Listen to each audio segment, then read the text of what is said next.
CBI has today arrested and an advocate in an ongoing investigation of a case. Further investigation is continuing. दोस्तों, सुशांत सिंह राजपूत वाला जो case है ये दिन जा रहा है और इस केस में रोशनी की वजह मुझे लग रहा है अंधेरा आ रहा है।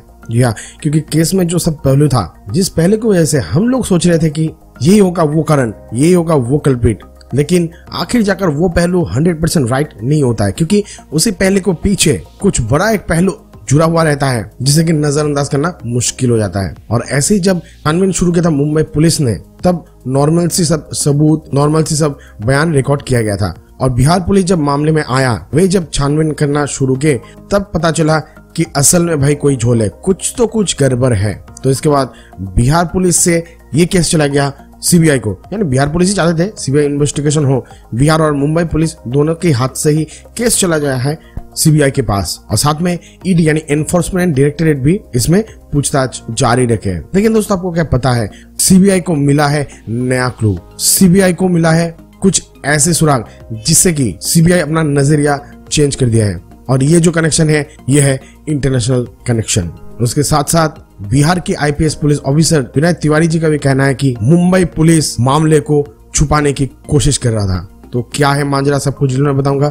इसके लिए आपको जुड़ना होगा रहस्य लाइव में, ताकि मैं आपको सब कुछ बता सकूं। दोस्तों, रिया चक्रवर्ती, सुशांत सिंह के मामले में ये जो केस आगे बढ़ रहा था, तो रिया चक्रवर्ती के नाम ही सामने आ रहा था, क्योंकि रिया चक्रवर्ती सुशांत सिंह राजपूत के साथ बहुत फाइनेंशियल फ्रॉडनेट किया है। सुशांत सिंह राजपूत के बैंक अकाउंट में 47.5 करोड़ रुपए था और कुछ ही महीनों के अंदर वो जाकर 4 करोड़ रुपए में पहुंचा। रिया चक्रवर्ती के पास आलीशान बंगलो था, आलीशान फ्लैट था बांद्रा में। लेकिन रिया चक्रवर्ती का अगर बैंक स्टेटमेंट या फिर उनका जो आईटी फाइल है, इनकम टैक्स रिटर्न फाइल है, उसको अगर गौर से देखा जाए तो आता है रिया चक्रवर्ती ने 2018 और 19 साल में कमाए हैं सिर्फ 14 लाख रुपए। एक साल में 14 लाख रुपए।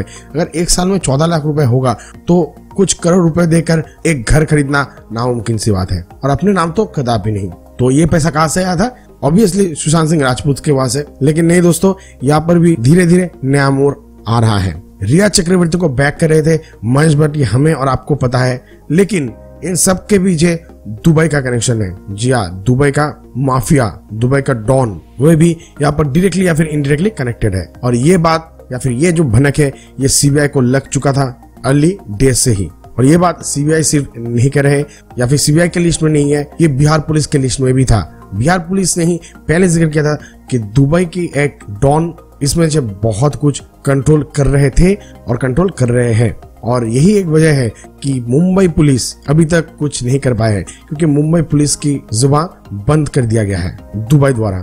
उन लोगों का एक फंडा क्लियर है, डराओ और अपना काम वसूल करवाओ। दुबई से वे लोग मुंबई पुलिस को डरा दिए। जी हाँ, पुलिस को ही डरा दिए, और पुलिस की पिछले वाले हिस्से को नहीं, पुलिस के जो ऑफिसर रैंक के लोग हैं, जो ऊपर लेवल के लोग हैं, उन लोगों को डरा के रख दिया है, क्योंकि हर काम पैसों से नहीं होता है। और सीबीआई को पता है कि क्या करना होगा या फिर क्या करना चाहिए। सीबीआई की एक टीम ऑलरेडी दुबई के जो दो ये डॉन हैं, उनके एक्टिविटी और उनके कनेक्शन मुंबई के साथ या फिर मुंबई पे जो फिल्म इंडस्ट्री है इसके साथ कैसा था, किस तरह से वो अप्रोच करते थे, सभी में वो जांच कर रहे हैं। लेकिन नाम नहीं बताया गया उस डॉन की। और ये जो पैसों वाला मामला आ रहा है, बहुत पैसों का फ्रॉडनेट किया है। यहाँ पर सुशांत सिंह से पैसा लिया गया है, साथ में रिया चक्रवर्ती पैसा लेते थे भट्ट साहब से भी। जी हाँ, और ऐसी बात सामने आ रहा है। मतलब कहाँ पर केस था, कहाँ पर चल रहा है और कहाँ तक जाएगा, इसे तो कोई अता पता ही नहीं चल रहा है। बहुत कंफ्यूजन है, बहुत।